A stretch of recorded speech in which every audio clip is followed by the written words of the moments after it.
Ok? Boa noite a todas que estão conosco nessa noite de quinta-feira, dia 11 de junho de 2020. E nós estamos aqui mais uma vez nessa oportunidade de poder conversar sobre um tema que é essencial e, mais uma vez, uma convidada muito especial aqui no nosso coletivo Mulherando, onde a gente busca, né, sempre abrir essa fala e essa escuta para as mulheres, mas convidando a todos a participar, né, independente de gênero. Mas é uma fala de mulher, para todo mundo. Bom? Então, hoje a gente está aqui com a professora Camila. Posso falar assim, né, Camila? Professora? Professora. Então tá. Então, nós estamos aqui com a Camila Lopes de Lacerda, que é professora da UENG Leopoldina. Ela tem formação, ela é pedagoga, com formação em psicopedagogia, mestrado e doutorado em educação. Mas eu vou deixar a Camila falar um pouquinho da trajetória dela, se apresentar, para que a gente, assim, possa conhecer um pouco mais a Camila. Fica à vontade, Camila. Muito obrigada pela sua participação conosco, em primeiro lugar, né? Eu que agradeço, Cláudia, Luísa, que está nos ajudando nos bastidores. Obrigada a vocês por essa oportunidade de poder falar de um tema que, apesar de ser muito duro, é muito caro a mim, né? Porque é um viés que nós estamos trabalhando há algum tempo. Você já disse, né, a minha formação, e nós estamos trabalhando na UENG já há 12 anos, e há 2 anos nós nos dedicamos exclusivamente na formação de violência contra mulheres e contra crianças, né? Esse ano, se não fosse a pandemia, nós estaríamos em todas as escolas estaduais trabalhando essa temática com jovens. No passado, nós nos dedicamos aos professores do município de Leopoldina. Mas devido à pandemia, não foi possível, e estamos aqui nesse momento interativo, tentando suprir um pouco, né, dessa carência devido ao momento. Eu gostaria de lembrar a vocês que nós temos um canal, né, de comunicação, que é um canal do YouTube, um Instagram, de nome Não Gostamos de Ter Medo, que é o nome do nosso projeto, aonde lá nós temos várias informações, é um canal também direto comigo, com a minha equipe, aonde quaisquer pessoas que tenham dúvidas ou queiram fazer denúncias ou dialogar conosco, nós estamos abertos a acolher todas as mulheres. E eu agradeço mais uma vez. Bom, que bom. A temática, né, hoje da nossa discussão, da nossa conversa, é violência contra a mulher em tempo de pandemia. Então, a ideia é a gente poder abordar essa questão da violência contra a mulher, não só nesse momento agora de pandemia, mas a gente traçar um panorama disso de uma maneira geral, e a gente depois focar na questão que a gente está vivendo agora, que é esse momento tão especial, tão peculiar nosso, que é viver momentos de confinamento residencial, né, isolamento social, onde a gente está tendo que ressignificar muitas das nossas relações, porque quando a gente, não que a gente não relacionasse com os nossos diariamente, mas hoje a gente está tendo que fazer isso de uma maneira diferenciada. As pessoas que estão podendo ficar mais em casa, né, que não estão tendo necessidade de sair para trabalhar, que não estão podendo fazer trabalho remoto, estão ficando com uma carga horária bastante, vamos dizer assim, intensa, de relacionamento, né? Então, as crianças estão em casa, é um outro fator também diferenciado. Nós estamos acostumados, na nossa rotina, a ter as crianças geralmente em casa nos períodos de férias, né? Que aí a gente tem o quê? Um mês, geralmente, umas férias, né? Um mês e pouco no máximo. E agora a gente está um longo período, com toda uma rotina diferente. As mulheres, mais particularmente, né, Camila, acabam que fazem a sua rotina ainda mais intensa, porque quando você está fazendo um teletrabalho, você às vezes está fazendo um teletrabalho, você está cuidando da casa, você está olhando a alimentação, você está olhando o seu filho, você está olhando o dever do filho que está sendo feito de uma maneira diferenciada e que está fazendo com que as famílias tenham que se envolver ainda mais, né? Então, que fica bastante, uma rotina bastante sobrecarregada, né, em cima. Com certeza. Não que os homens não participem, mas a gente sabe que, por via de regra, é sobre a mulher que esse peso vai incidir de uma maneira, né, mais aí preponderante, né? No caso das famílias onde eu tenho isso mais dividido, são as exceções, mas, no geral, nós vamos ter sempre a mulher assumindo todas essas funções, né? Exatamente. E aí, mais conflito, né? Porque tem uma coisa que eu percebo, que a gente pode até, vou colocar, depois você pode comentar sobre isso também, é que no nosso dia a dia, muitas vezes, a gente tende as mulheres vivem, né? Quando as pessoas, de uma maneira geral, vivem situações que são conflitantes, né, que são situações de problema, e que faz com que muitas vezes você tenha até dificuldades para assumir esses problemas, encarar ele de frente, né? Porque existe todo um processo para poder a gente realmente criar coragem, encarar os nossos problemas, né, os nossos flagelos de frente, né, aquilo que nos dói, a gente vai criando rotas de fuga, né? E o trabalho, sair de casa para se envolver em outras coisas, muitas vezes faz parte dessas rotas de fuga. Agora, a gente não tem muitas vezes para onde você, né, buscar grupos de conversa, né, sair com amigas, né, ou com amigos. Agora as coisas ficaram realmente mais fechadas dentro do círculo doméstico, né? Então, eu acredito que isso vai influencia diretamente nessa questão, com certeza, né? E aí, a primeira questão que a gente já, né, que você já podia estar contribuindo com a gente, é que para a gente falar disso tudo também, a gente tem que entender, né, quem é essa mulher, né? Então, o que é ser mulher?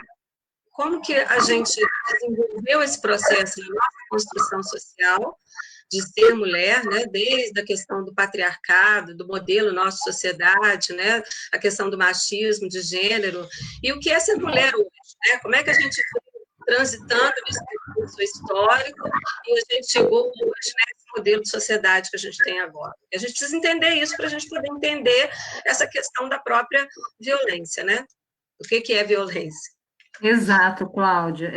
Eu penso exatamente como você colocou, para nós entendermos a violência, o acréscimo de violência, que a gente tem dado, que o acréscimo foi no Brasil de violência de 22,2% em todo território. É claro que tem estados que o número é maior, até de 400% a mais, mas, em geral, o número que nós temos é 22,2% de aumento, né, de violência intrafamiliar, doméstica, contra a mulher. Mas, para chegarmos nesse número, né, nós temos todo um percurso histórico, como você mesmo diz. Então, se existe esse aumento, se existe uma violência, e com esse estado de coisa social existe um aumento, a gente tem que entender quem são esses personagens, né? Quem é esse homem que pratica violência e quem é essa mulher?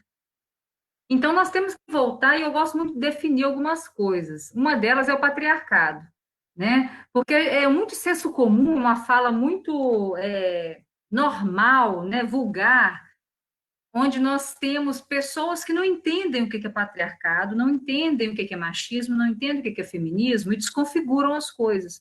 Então, eu gosto de sempre enfatizar esses conceitos, né? Então, o que é o patriarcado? É um sistema social, né, que é construído no momento aonde o homem descobre que ele tem papel fundamental na procriação, aonde a sociedade se torna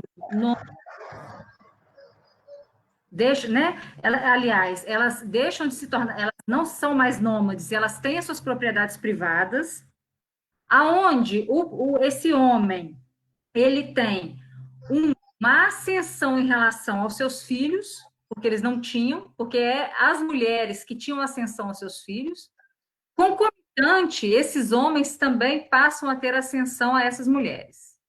Então, esse sistema social, ele começa a se construir e ao que a gente chama hoje de patriarcado. Então, este homem, ele é detentor de todos os poderes. Com isso, surge essa perspectiva de ideal de mundo machista, onde o homem se vê numa posição, né, de poder, uma posição social maior do que essa mulher. É muito importante nós entendermos isso. Eu brinco sempre com um termo que eu uso, que é o seguinte: nós falamos sempre, nós feministas, né, que queremos quebrar o patriarcado.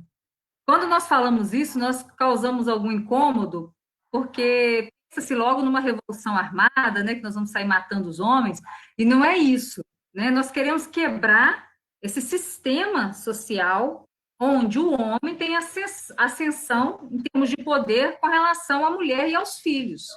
Também a propriedade privada. Né? Então, é importante nós entendermos, a partir desse instante, tem esse local de poder, o que ele faz com a mulher? Qual é o local que cabe a essa mulher? A partir desse instante, começa a se construir um perfil de mulher. A mulher que era a provedora, porque nós tínhamos sociedades originárias matriarcais, onde era uma sociedade muito mais livre, muito mais igualitária, ela passa a ser individualista, autoritária, começa a se desenhar um perfil de mulher, que só em 49, né, em 1949, que vai falar da questão da construção dessa mulher, que a gente não nasce mulher, né? Nós tornamos mulher. Pois é, então só em 49 que ela vem trazer essa teoria para nós, era um elemento que era dado, só que nós não tínhamos ainda uma formulação conceitual para entendermos essa realidade que nós estávamos colocadas. Então, essa mulher ela é construída a partir de um processo histórico, social, econômico, dentro de uma sociedade patriarcal. Até hoje, a nossa sociedade é patriarcal. Nós não podemos pensar que não é. A nossa sociedade é patriarcal capitalista. Ô, Camila, só um pouquinho. Aí, quando você coloca essa questão desse momento em que esse homem percebe que ele pode, que ele né, pode exercer uma dominação sobre a mulher, né? Então, é legal, acho que, enfatizar essa questão do momento em que, lá atrás, né, bem nos tempos remotos, essa mulher teve um lugar de ser um ser sagrado. Exatamente. Ela exercia um lugar de um ser que era sagrado, porque até então se entendia que a criação estava nela, e ela que dominava a criação, antes do homem compreender que ele tinha um papel nessa criação. Né? E é tão interessante isso que você está falando, que teve uma antropóloga na década de 30, que foi fazer uma pesquisa nas Ilhas Samoa, e que ela observou tribos originárias na Ilha Samoa, que existia ainda essa formação social aonde o espaço da mulher era não era do comando como o comando do homem, mas ela tinha uma sobressalência em relação ao homem. Uhum. Ela exercia certos locais de comando. E essa comunidade, ela é muito mais feliz em contraponto a duas outras ilhotas do Índigo ali, né, que existiam comunidades muito mais bélicas, e essa comunidade não. Aonde as mulheres tinham mais poder, a comunidade era muito mais livre, isso na década de 30. Uhum. Nós, lá no início da nossa constituição civilizatória, que o homem descobriu que ele tinha esse poder da procriação, e ele toma o comando, e vai desconfigurando todo o processo social de relação, nós encontramos até pouco tempo uma sociedade que sim, e nós temos também algumas outras na África, onde existe o matriarcado, né? Sociedades muito mais plenas do que as que nós temos hoje, porque a nossa sociedade é extremamente competitiva, bélica, individualista, devido a essas características que são forjadas gênero masculino, porque também é uma construção. Uhum. Certo.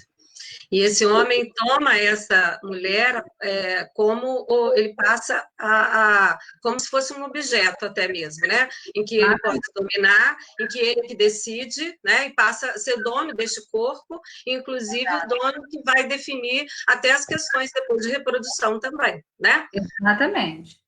Ele objetifica essa mulher e aonde nós vamos encontrar, na verdade, a justificativa em relação à própria violência intrafamiliar. Por que que eu tenho esse direito? Porque a mulher, na verdade, no consciente ou no inconsciente, né, nesse arquétipo coletivo, a mulher ainda, né, mesmo homens mais esclarecidos, que tentam se desconstruir, tentam entender um pouco, né, dessas teorias, eles ainda, em muitos momentos, veem as suas companheiras, namoradas, esposas, amantes, como um objeto de satisfação sexual, em grande maioria. E para mostrar, eu gosto sempre de trazer dados, para mostrar como que essa construção nos tempos foi perversa, hoje, dentro de casa, né? Entre mulheres, isso são dados do IBGE, tá? Mulheres e homens que trabalham fora, um casal que trabalha fora, né? Que tem um trabalho remunerado fora do lar. A contribuição que eles trazem para dentro de casa. Segundo o IBGE, nós temos a mulher, ela trabalha dentro de casa semanalmente 27,7% de horas semanais. Já esse homem, ele vai trabalhar 11,2 horas semanais. Então, olha como é que é gritante a diferenciação do local que ocupa a mulher e o homem, mesmo os dois estando fora durante todo o dia, com outro tipo de trabalho. Uma coisa que eu acho fundamental, que nós temos que sempre relembrar também, claro, é a naturalização do cuidado da família. Uhum.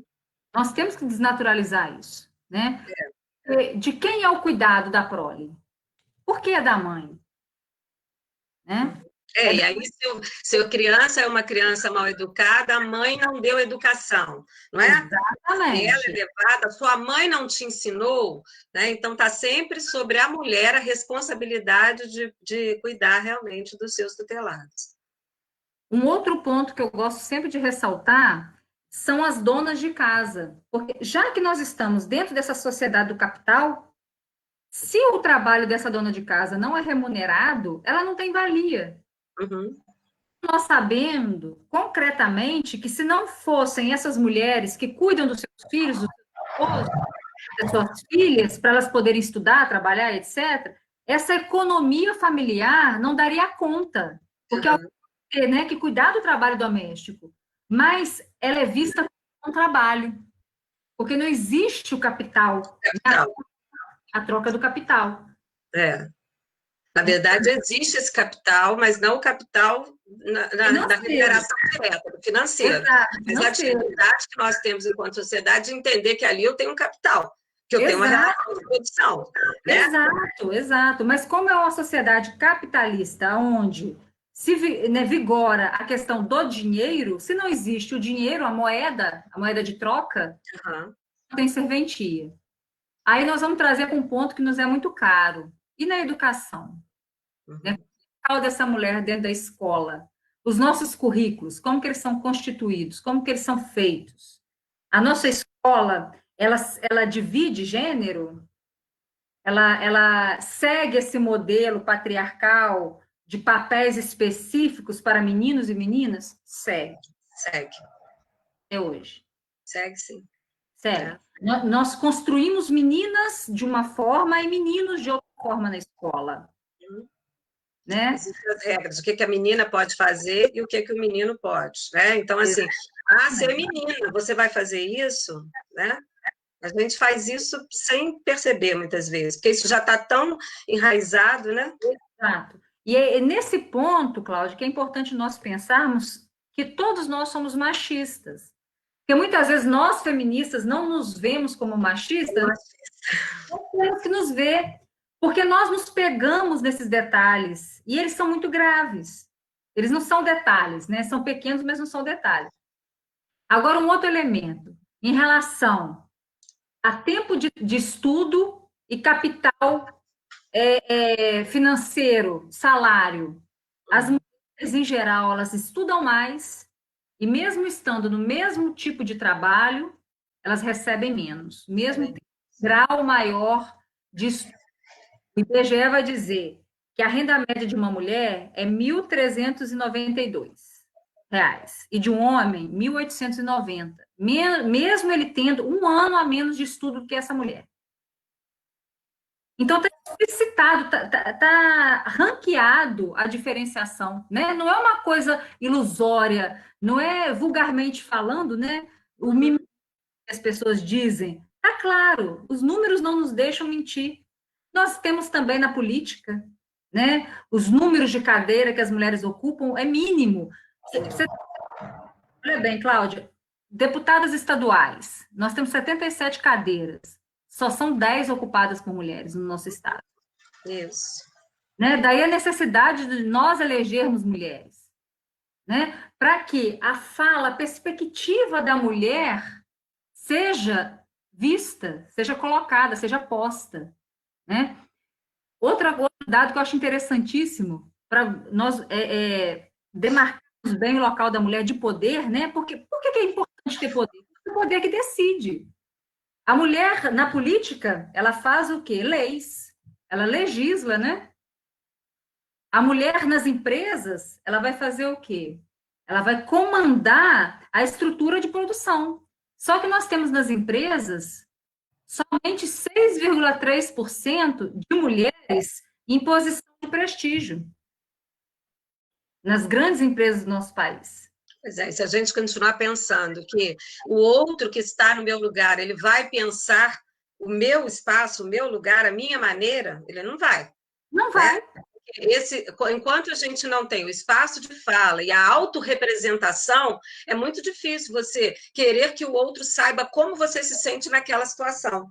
Exato. Aí não vai pensar esse espaço de trabalho adequado para essa mulher, as condições que ela está tendo ali de trabalho, né? A própria política, quando você tem que ir até o homem para convencer o homem do que você está precisando para que as legislações sejam feitas, né, da maneira que atenda às necessidades da mulher, é muito mais cansativo, muito mais difícil de você ter uma defesa a favor da mulher quando a fala não é dela. E né? Se o homem realmente, ele não compreende essa lógica, porque ele está dentro dessa estrutura, ele foi constituído dentro disso. Tem uma autora, Krishna Godse, que ela usa um termo que é círculo de discriminação estatística, para falar do mercado de trabalho. Ela vai dizer o seguinte, olha como é que é interessante. Se nós não temos mulheres nessa economia política ou economia financeira, mercadológica, o que acontece? A mulher, ela ganha menos e ela tem filhos. Quando ela tem filhos e ela não tem uma mãe para cuidar, o que ela faz? Ela sai do mercado de trabalho. Por ela ter essa possibilidade de sair do mercado de trabalho mais facilmente, o próprio mercado vai pagar menos para essa mulher. Uhum. Círculo que não tem fim. Mas por que isso? Porque os homens não conseguem compreender que essa mulher ela precisa de uma rede para ela estar trabalhando. Ela vai ter licença maternidade, ela vai ter filhos, ela precisa de alguém que cuide dos seus filhos. E isso não diminui nem em nada a sua competência. Uhum.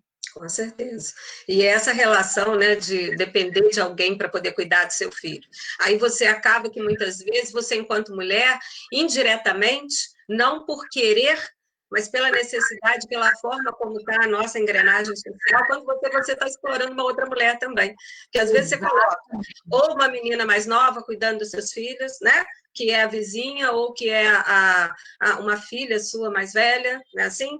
Então a gente acaba reproduzindo um modelo que ele também não colabora para que a mulher possa continuar tendo essa ascensão na sociedade. Então, assim, querer espaços, né, igual a questão de onde vai ficar o seu filho, as questões de creche, as questões dessa organização, isso é fundamental para a mulher, né? Porque realmente não tem como você fazer essa sociedade rodar, essa engrenagem acontecer, para que a mulher possa continuar exercendo seu papel no mercado de trabalho, se a gente não tem esse aporte, essa estrutura.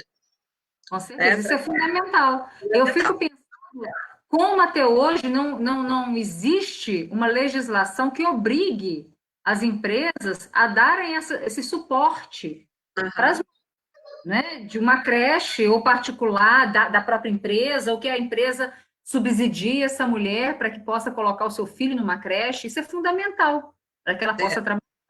E, às vezes, tem uma coisa que a gente, às vezes, escuta na crítica das pessoas em relação aos programas sociais, aqui na questão, por exemplo, do Bolsa Família, né?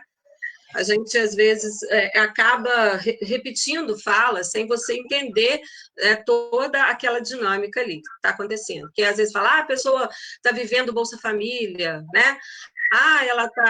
Ela arrumou muito filho para ganhar o Bolsa Família. Quando a gente sabe que, na verdade, assim, muitas vezes esse Bolsa Família, ele não dá conta de sustentar, na verdade, uma família.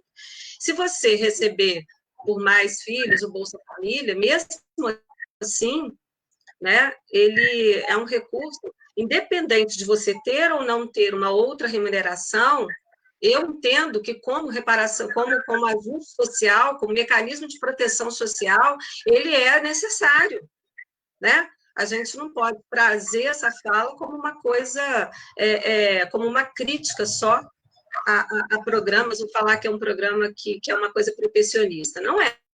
Porque quem sabe muito bem qual é a rotina da mulher, quais as condições que a mulher tem, e como ela assume a família totalmente, porque o homem é dado o direito de simplesmente abandonar aquela casa, não é assim? E daqui a pouco já compôs uma família com outra mulher, né?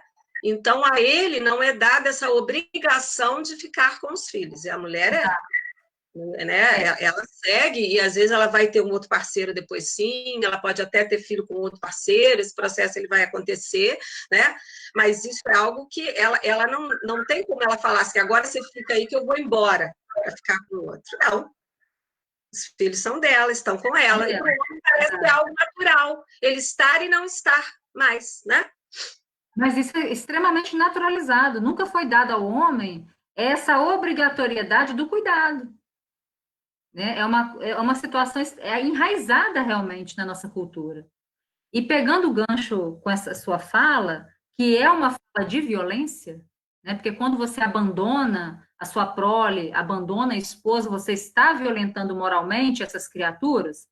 Eu gostaria de trazer um pouquinho dessa questão da violência em relação à mulher, mas ainda sem trazer para a questão da pandemia, né? Vamos falar um pouquinho dessa violência que nós temos institucionalizada, né, no nosso país. A violência, Adorno vai dizer que a violência no nosso país, ela é uma linguagem, né, de tão entranhada que está em nós. Nós somos pessoas que somos meio dicotômicos, um país, né, de pessoas extremamente alegres, solidárias, mas altamente violentas, que aprendemos a educar violentamente, fomos educados através da violência, né?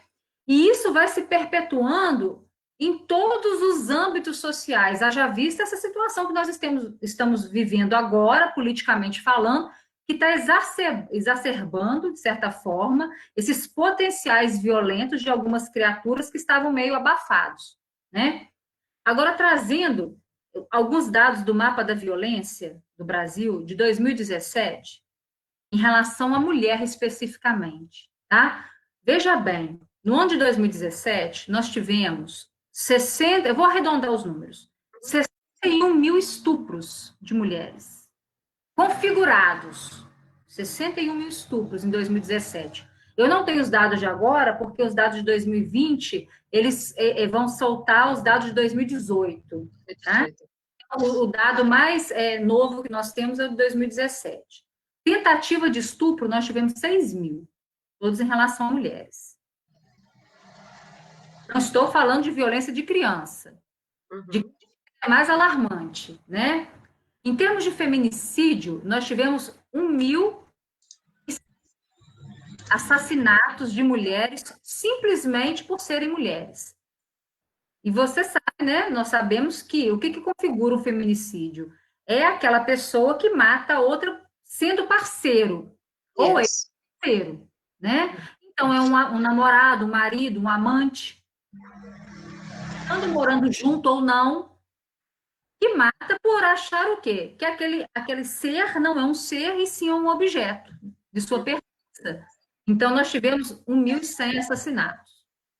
Agora, veja bem que número alarmante, mas, ao mesmo tempo, nos deixa muito esperançosas, que é em relação às denúncias feitas através da Lei Maria da Penha. No ano de 2017, nós tivemos notificações, 222 mil notificações no Brasil, né? Então, isso é fundamental, porque a partir da notificação vai se instaurar o inquérito que, através da medida protetiva que é viabilizada, depois nós vamos falar agora na pandemia, né, a diferença, essa mulher não chega a ser vítima desse ciclo da violência, que é o final do assassinato. Porque, primeiro, o que a gente estuda, né, na Lei Maria da Penha, e os estudiosos vão dizer para a gente que a violência intrafamiliar ela acontece da seguinte forma: violência moral e psicológica, violência física, arrependimento, lua de mel, assassinato. Pois é. Esse ciclo. E aí entra uma questão, Camila, só desculpa, que é cultural também, né? E que a gente aprendeu uma vida inteira, pelo menos eu cresci escutando isso. Em briga de marido e mulher, ninguém mete a colher. Ótimo, assim? Você colocou, ótimo. E aí, exatamente isso legitima, cada vez mais, credencia o homem a ser violento, porque se ninguém vai meter a colher, então a gente precisa realmente mudar isso daí, é para meter a colher, não é? Porque senão não tem denúncia, não tem reclamação, não é? Tem que meter a colher, sim. E a Lei Maria da Penha, ela é uma lei que, se colocada em prática ao estar escrita, determinada, ela não precisa de ser alterada em uma vírgula. Ela é uma lei completa, porque ela é preventiva e, ao mesmo tempo, ela é judiciária, né? Ela leva às vias de fato. Então, ela é completa. O que a gente sabe que nós temos que fazer é fomentar mecanismos, né, para que a rede consiga trabalhar de forma a viabilizar a lei. Não é? Porque não é só o sistema judiciário que tem que trabalhar para que a Lei Maria da Penha, ela, de fato, se vigore. Né? Nós temos uma série de profissionais que têm que estar em uníssono, trabalhando para que ela, de fato, aconteça né, da forma como deve ser. Agora, eu só queria trazer um dado interessante. Interessante não é interessante, ele é péssimo, né? Ele é medonho, mas que importa que nós saibamos e que ele seja falado. A cada 15 segundos, no Brasil, uma mulher sofre violência. A cada 15 segundos no Brasil. A conta, eu não fiz a conta, mas vamos pensar um dia de 24 horas. Então, em cada 15 segundos, uma mulher sofre violência, uma mulher adulta. Agora, em cada hora, uma menina de até 12 anos é estuprada no Brasil. Uma menina, não, 4 meninas em cada hora. Em cada hora no Brasil, 4 meninas de 0 a 12 anos são estupradas. Então, vamos fazer essa conta. Mais ou menos, menina, dá umas 36 mil meninas que são violentadas. E nós esse elemento também é um ciclo da violência que vai perdurar durante toda a vida dessa menina. Porque é uma tendência de reprise da violência. Né? A gente observa, através dos estudos, das estatísticas, que é muito tendencioso que essa menina que foi violentada, que foi a ela perpetrado qualquer tipo de violência, esse fato, ele perdure durante a sua existência. Psicologicamente falando, isso é muito comum. Ela casar com homens, ela estar com companheiros que são violentos também. Você tem alguma coisa para dizer sobre a violência? Você está aí lendo coisa?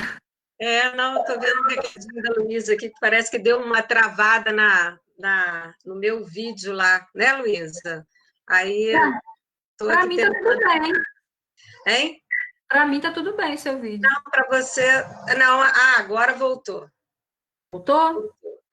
Agora voltou. Eu acho que a minha internet hoje não está muito legal, não. Está dando várias travadas, né, Luísa? Isso. Mas agora foi. Né? Esses dados, Camila, então acho que estão realmente bem maiores do que o que eu sabia. Então, eu acho que eu peguei dados que estão mais desatualizados até, porque quando você coloca a cada 15 segundos, é isso? Segundo, uma mulher adulta é agredida. Eu tinha um dado aqui que era a cada 1 minuto, 4 mulheres. Né? Não, nós estamos em 4º lugar no ranking mundial de violência contra a mulher. Certo, né? Naquele levantamento, que tem um dado que foi feito que é em relação a fazer a trajetória de 2010 até 2017, me parece que são 1,2 milhões de mulheres que sofreram violência. Né? Mais de 1 milhão de mulheres de 2010 até 2017 dos casos que nós temos notificados, né? Sabendo que nós temos uma subnotificação gigantesca. Um dado que me chamou bastante atenção, né, nesse que eu busquei, é a questão que o aumento para mulheres brancas foi de 297%, e o aumento dessa violência para mulheres negras foi de 409%. Exatamente. Então, a gente ainda tem uma outra situação que é ainda mais complicada, né? Bem mais, aí também aí entra a questão do racismo, né, que é colocar esta mulher, porque se há uma subjugação da mulher, há uma subjugação ainda mais perversa em relação à mulher negra. Sim. Que aí vai estar diretamente ligada à questão da raiz escravocrata, daquela mulher, porque se a mulher, a gente já tem que pensar nessa mulher, né, como um objeto, no caso da mulher negra, essa objetivação ela foi ainda mais forte. Acentuadíssima. Daquele povo que foi escravizado, que foi colocado numa situação completamente abjeta, onde era colocado para vender, né, e tudo. Então, a partir disso, o usar deste corpo, né, usar do corpo, o direito que os homens passam a ter, né, e pensar em relação a que o corpo da mulher negra, ela era para ser usado mesmo, na hora que ele quisesse usar. É assim? Então, existe de uma maneira geral, né? E em relação à mulher negra, e o Brasil, acho que ele ainda fez uma coisa que eu entendo que foi assim, algo que também a gente foi no fluxo, né? A gente só consegue fazer uma revisão disso agora, mas na época eu acho que ninguém conseguia pensar sobre isso, o quanto que isso era ruim. Quando a gente colocava, por exemplo, as mulatas do Sargentelli, né? Quando a imagem que a gente vendeu dessa mulher negra no Brasil era a mulher que ia sambar para os turistas, né? Seminua, né? Assim, onde o corpo dela estava sendo exposto como se ainda fosse o mercado lá antigo, né? Da época da escravidão. Então, quando isso aconteceu, as pessoas riam, achavam lindo, maravilhoso, e achavam que aquilo era valorizar a mulher. Só que era a mulher enquanto produto brasileiro. Olha lá, o produto brasileiro é a mulher, é a mulata sambando. Né? Cláudia, e isso entra dentro da lógica do capital. É a vida mesmo dos corpos. Tudo, na verdade, um pouco também de uma corrente feminista, um pouco equivocada, que nós temos que tratar, que coloca essa liberação do corpo de tal forma que a mulher acaba vendendo o seu próprio corpo, que é um entendimento um pouco equivocado de libertação dos seus corpos.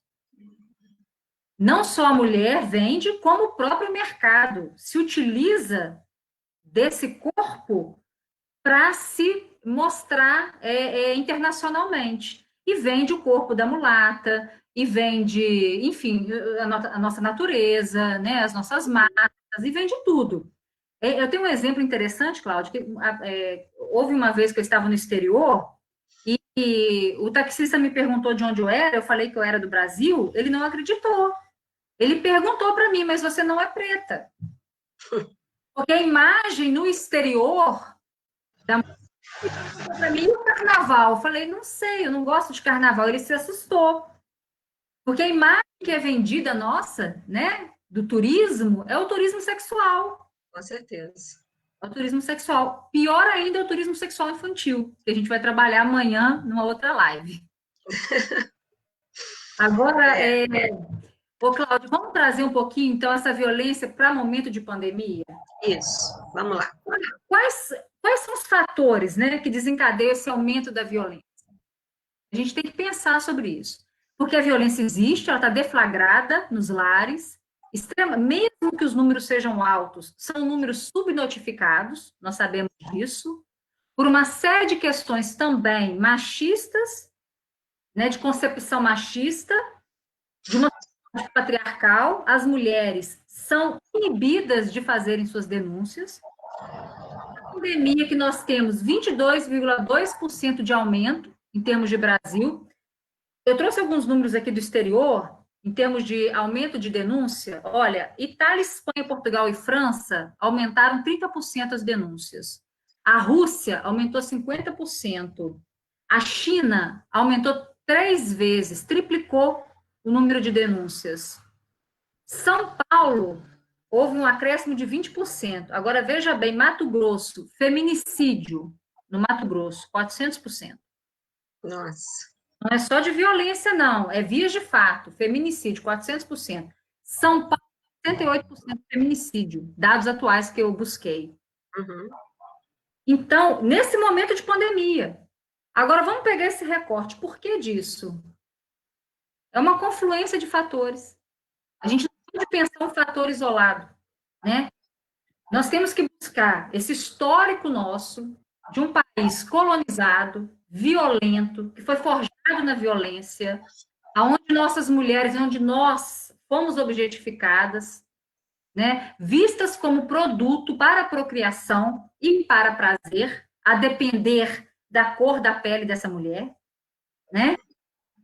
Devido a esse machismo que é estrutural, ele não é só individual, não adianta também nós pensarmos no machismo em termos individuais, nós temos que pensar no machismo estrutural, que assim a gente pensa políticas públicas que vão desconstruir. Agora, tem outros fatores, e eu acho que o principal que vai dar a tônica é o confinamento, que você já está no início. Né? Nós estamos obrigadas a estarmos junto com nossos agressores. 4 horas por dia. Então, existe o fator estresse, que a Sociedade Internacional de Psiquiatria já fez pesquisa na China e já fez uma projeção que ao final da pandemia nós vamos ter 50% a 70% de casos de estresse e depressão em toda a população que passou por confinamento. Nós entendemos como que esse estado de estar dentro de casa, sem essa produção que nós fomos formatados, né? Que nós fomos formatados para produzir. Fomos. Né? Então, na medida que nós saímos desse processo, nós estamos o quê? Nos desconfigurando, e muito abruptamente. Então, isso gera um estresse. Agora, você veja bem, as famílias pobres e miseráveis, né? Que não têm o sustento. Vamos imaginar o tamanho de estresse para essas famílias. As famílias que não têm água, que não têm... enfim, o termo, gente. Vulnerabilidade. Não tem saneamento. Né? São pessoas. Não tem saneamento. Exato. Porque é uma realidade que a gente não observa, mas, em termos de estatística, no Brasil, nós temos 40% de casas sem banheiro. Temos. Esse dado ele é bastante considerável, sim. As pessoas não lembram disso mesmo, não. Né? Não é? Eu trabalhei muito em comunidades assim.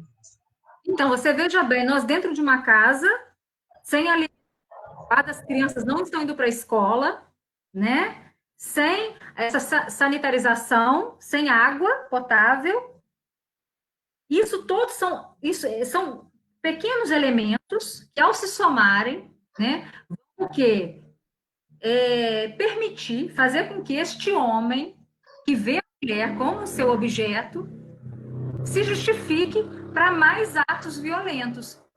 E um outro elemento importantíssimo, essa mulher está confinada, ela não tem para onde ir, ela não pode sair da sua casa. Né? Existem leis sanitárias, leis públicas que vão dizer que essa mulher ela não pode sair da sua casa, ela não pode ir para a casa de um amigo, para a casa de um familiar. Uhum. E tem um outro muito importante, que é também uma ideia falsa, que quarentena são 40 dias, sabe, Cláudia? Então, muitas mulheres estão sendo agredidas que poderiam até ter uma chance, uma alternativa de sair do ciclo, mas elas pensam o seguinte: não vou esperar a quarentena passar. Tá sempre esperando, né? Exato, já existe esse É. já existe histórico. Mas com a pandemia, não, são só 40 dias, então eu vou esperar que isso passe para que eu faça a denúncia, para que eu saia de casa.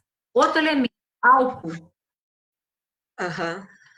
Todas as camadas sociais. O Pois é, eu acho aumento. importante você falar isso, em todas as camadas sociais, né? Porque quando a gente vai fazendo esse destaque aqui em relação à questão das famílias em vulnerabilidade social, né, a gente precisa levar em consideração que eu não vou ter esses fatores né, que a gente destacou, que agora que você destacou, mas que numa classe média, né, numa classe média alta, eu acho que a gente, se eu tenho que ficar mais em casa, eu fico com menos aquelas fugas que eu falei, né? Eu tenho menos coisas para poder me camuflar, né? Vamos dizer assim. Aí eu não vou ter aquela intensidade de outras tantas atividades que eu posso fazer e colocar na minha vida, né? E aí eu vou, com isso, me enganando ainda mais, né? E tentando tampar. E aquilo que a gente fala que é tampar o sol com a peneira, né? No linguajar popular. Isso. É importante nós pensarmos uma coisa, Cláudia, que é fundamental. Por que que essa mulher também, ela já não denuncia, ela denuncia muito pouco, mesmo fora da pandemia, né?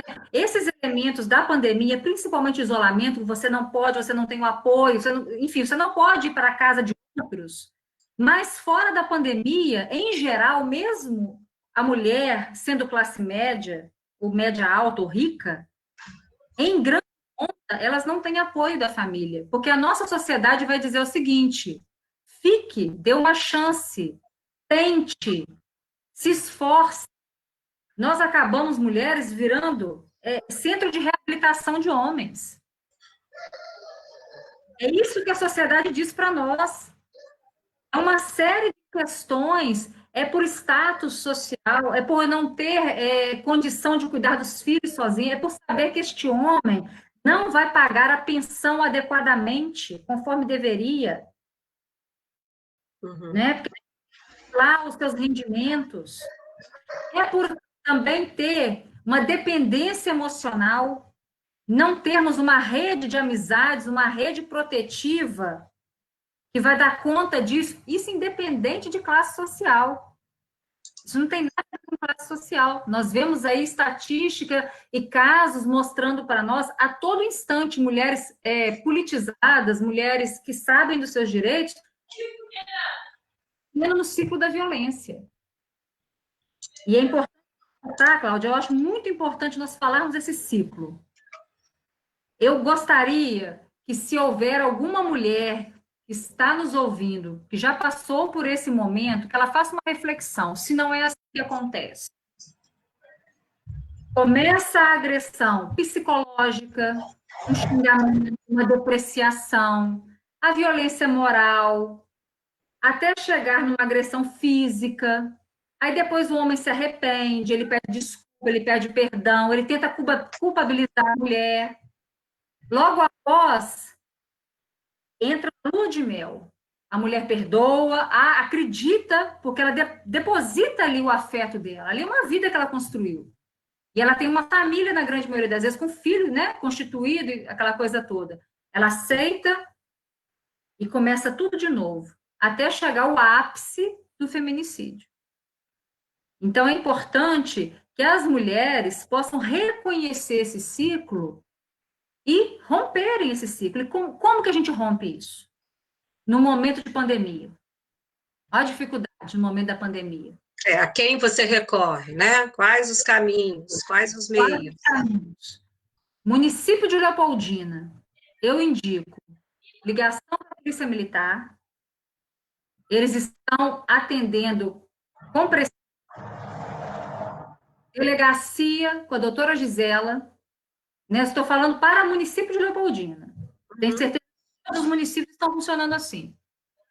Agora, nesse momento de pandemia, ela pede uma medida protetiva de urgência para a juíza de plantão, em 24 horas se tem já essa medida protetiva em mãos, tá? Porque todo o sistema jurídico está muito moroso devido à pandemia. Mas casos de lei Maria da Penha, né, onde está a denúncia é feita dentro desse parâmetro, a mulher ela é protegida imediatamente. Então, essa mulher que tem para onde ir, ou então que pode retirar este homem de dentro de casa, que é viável isso, ela vai ter essa proteção imediata. Então, este homem ficará proibido de se aproximar numa distância de 50 metros dessa mulher. Agora, o CRAS, o CREAS, assistência social, isso tudo vai ter que ser repensado os formatos de se trabalhar, porque nós sabemos que todos esses órgãos estão fechados. Eles estão trabalhando com muita dificuldade. Alguns casos, né, eles até atendem, mas está muito moroso. Uhum. É só o sistema, tá? E eu indico também, eu gosto sempre de falar, Cláudia, que o nosso canal, Não Gostamos de Ter Medo, nós podemos dar uma contribuição para essa mulher mais efetiva. Porque aqui o nosso tempo de fala é muito curto. Essa mulher, fundamentalmente, ela precisa de uma rede de amizade. Muito para a casa de alguém, ela precisa de uma cesta básica, ou então ela precisa de uma fala, de um encorajamento, porque às vezes o problema não é financeiro, mas é psicológico. É uma dependência emocional. Então, eu e a minha equipe, nós nos colocamos à disposição no município de Leopoldina para estar fazendo esse intermédio com quaisquer mulher que nos busque. Tá? Que bom. Camila, nós temos aqui várias pessoas que estão participando conosco, né, que estão assistindo, então aqui agradecer, né, a Marrom, a Natália Montes, o Agildo, a Cláudia Medeiros, o Rodrigo que está conosco aqui, né, diretor da UENG, muito obrigada, o Wagner, o Aldemar, a Sheila, Patrícia, são várias pessoas, Roberta, a Nilcilene mora lá na Alemanha, Camila, está nos assistindo. Nossa. Patrícia. Ela podia mandar os dados, como é que está acontecendo lá na Alemanha. A Débora, lá da UENG, também nos assistindo. A Cláudia Mendes, que coisa boa. Muito obrigada a todos vocês que estão aqui. Bastante mulher aí, viu? Que bom, as mulheres estão antenadas aí, ó. A Elisete, a Patrícia Moraes, a Andréia está conosco, Godelo. Que bom, Godelo. Né? Seja bem-vindo aqui, o André, Rosimar, a Joana, e a Luísa, né, ela colocou aqui para a gente, os currículos que seguimos hoje não é igualitário, e ainda continua menosprezando o lugar da mulher, aquilo que a gente falou, né, no início, né, a Natália está aqui também, a Amanda, a Patrícia colocou assim, é muito normal a gente ouvir as mães do Bolsa Família, eu pergunto, e os pais do Bolsa Família? Né, sempre a mãe. Tanto que as próprias políticas, olha bem, isso está tão institucionalizado, vale a pena a gente pontuar aqui, que todas as políticas hoje, elas são direcionadas para a mulher, realmente, né? É a casa do Minha Casa Minha Vida, a mulher que vai receber a casa, né? O Bolsa Família para a mulher. Então, a gente já institucionalizou que esse lugar, esse espaço de cuidado é da mulher. Isso é interessante, porque vai corroborar com a ideia que o homem aborta essa família, né? Porque se a gente centraliza, né, e coloca tudo em relação a essa mulher, então já está uma coisa, política social já está direcionada assim. Né? Aí uma reflexão para a gente até fazer sobre isso. O Luiz também, Marangon, presidente do sindicato, Leopoldina aqui, está com a gente, do Sindiute, Rosângela, Kátia, Marli, professora, tem várias professoras aqui, viu, Camila? Ai, que bom, ai, adoro. A Milene, lá da UENG também, aluna, Rosângela, e o Wagner fez uma colocação aqui também interessante. Ele falou assim, ó, 2 sistemas de dominação social que têm como função manter e justificar privilégios e perpetuar a subordinação das pessoas, o racismo e o patriarcado. Não é possível uma sociedade efetivamente democrática e justa sem a luta simultânea contra estes 2 sistemas de dominação social. E a Beth está aqui dizendo, ó, a mulher tem valor, sim. A mulher cuida de tudo e de todos por inteiro. Pois é, só que ela acaba assumindo muita coisa com isso, né? É para além das suas capacidades, né? É difícil, né? Rafael está aqui, Camila está nos dando parabéns, né? Então, são muitos comentários, que bom, a gente agradece a participação das pessoas, e a gente vai já caminhando para o final, né, Camila? Então, assim, eu entendi dessa conversa nossa aqui que alguns pontos a gente precisa destacar, né, em relação a esse contexto como um todo, né? Em relação à questão do patriarcado, o que nós vamos efetivar de reforma na nossa educação, é isso? Para a gente poder conseguir transformar essa sociedade que ainda está tão forte, tão agarrada na questão patriarcal. Né? Então, repensar a questão da educação, repensar como a gente educa os meninos, como que a gente está reproduzindo essa questão dos meninos, porque quando a gente fala nessa questão que é estrutural, né, porque a gente continua, se a gente está vivendo um problema com números tão grandes hoje em dia ainda, é sinal que a gente já está há muito tempo reproduzindo essa questão estrutural. Né? Apesar da mulher ter avançado, apesar da gente ter conquistado várias coisas, mas a gente tem que ainda pensar muito sobre essa questão de como que a gente estrutura as relações sociais, como que a gente está fazendo com a menina veste rosa e o menino veste azul. Né? Então, a gente tem essa questão aí básica, que é essa questão de formação dos seres humanos, né? Para que a gente consiga romper com essa disputa, né, de uma maneira tão violenta, porque a nossa disputa tem sido muito violenta. A mulher está sofrendo essa violência, né, porque à medida que parece que a gente foi alcançando lugares e espaços, isso parece que provocou um incômodo ainda maior, né, na sociedade como um todo.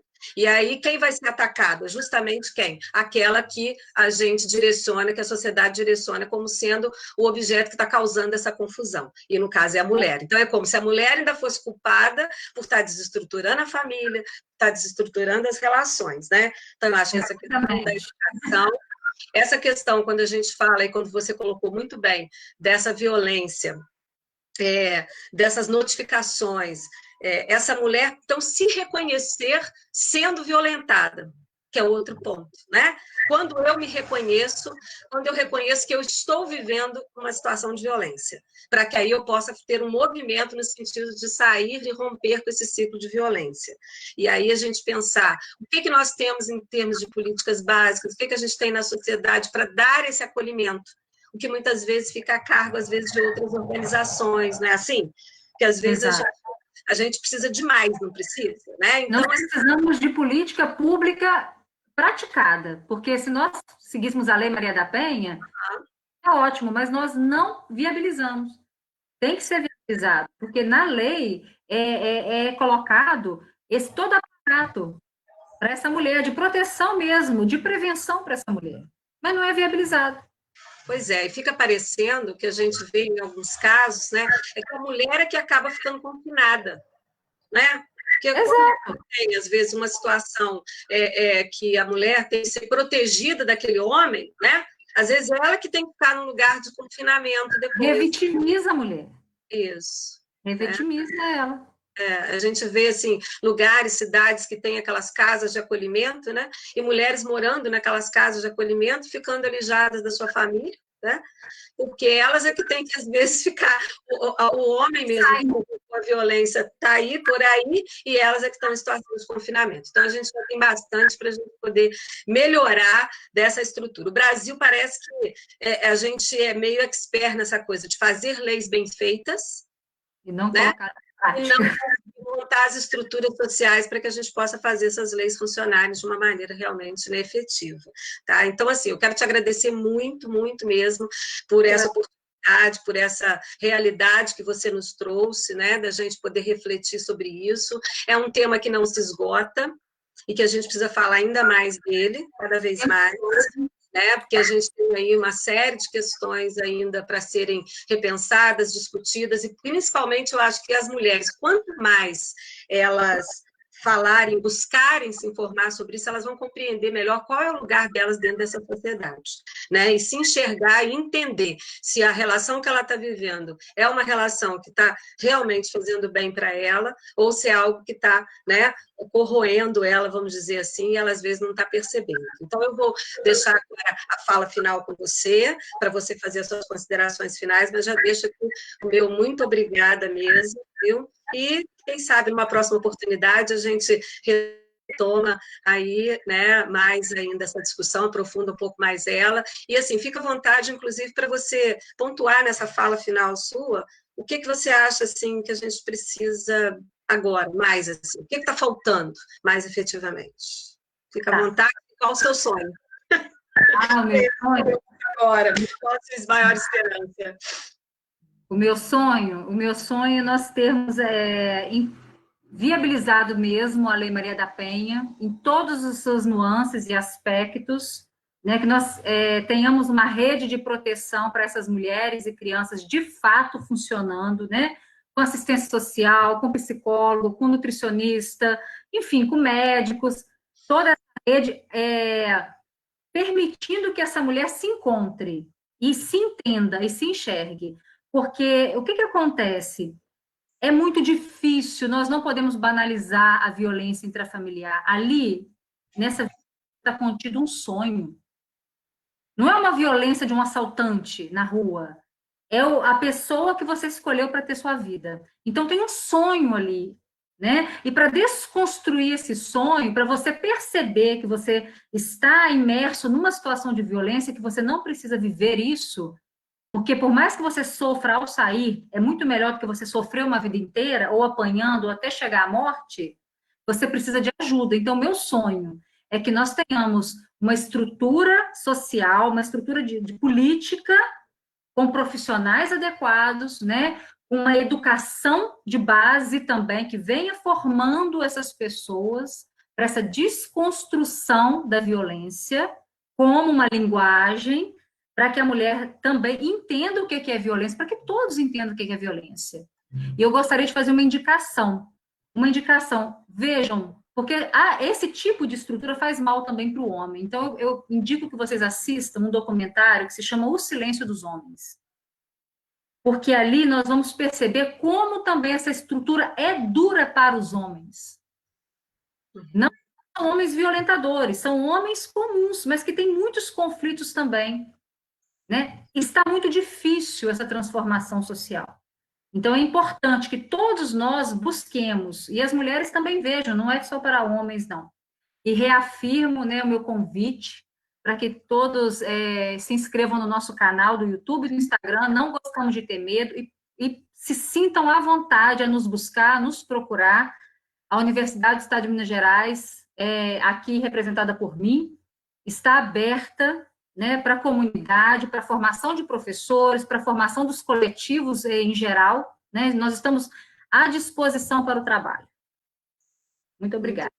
Muito obrigada, Camila, muito obrigada, Weng, Leopoldina, né, parabéns aí, inclusive, para as alunas que estão nesse projeto com você, né, toda a sua equipe, obrigada a todas as pessoas que estiveram aqui conosco, e Luísa, obrigada pelo suporte técnico, viu? Um grande abraço a todas e todos, boa noite. Forte abraço, Camila, obrigada. Obrigada.